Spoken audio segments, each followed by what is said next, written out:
あなたの声に傷ついて、それでもあなたの声が。 This is Koe no Karachi, a story of being bullied, a story of being put into somebody else's shoes, a story of perspective.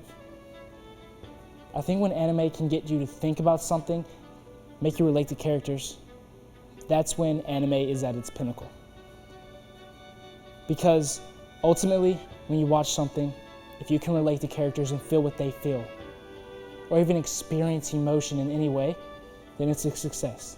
And this story definitely did, and I'm hyped for its movie coming out. When a story delves into subjects normal in society like bullying, rejection, karma, it can either be a hit or miss. For me, this story was a hit, and I can't wait for the story to come out. When I saw the trailer, the animation alone looks incredible. When paired with a great story, to make it unforgettable. If you've ever been bullied, you can relate to the female protagonist in the story. A girl who has a hearing disability and is ostracized and tormented severely for something she was born with and isn't her fault.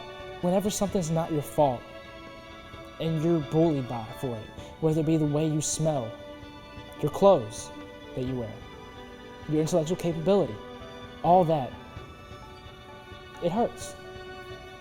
Whether it be for Nishima, the main female protagonist of the story, me, or anybody else.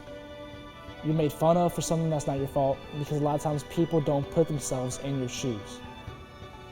Well, for the male protagonist in this story, Ishida, that happens. And karma whips him in his ass. And he's put into the same kind of position that Nishima was in. He's bullied constantly to the point of where he wants to commit suicide. But following the story after this, seeing how he changes for the girl who he bullied in the first place, really brings you on a ride. And it makes you appreciate your life, whether or not other people like it. Because in the end, your own opinion of yourself is what matters most. And you should really just understand who you are. But don't change your whole life and attitude because somebody made fun of you for it. Unfortunately, a lot of us do that, but you shouldn't. And you know what? Don't hate yourself for any disability that you have. It's not your fault. What you do with your disability is what really matters. I heard a great saying one time that it's not about the cards you're dealt with, but it's how you play them that matters. In a sense, most of us face tough times in life, like the two characters I just mentioned.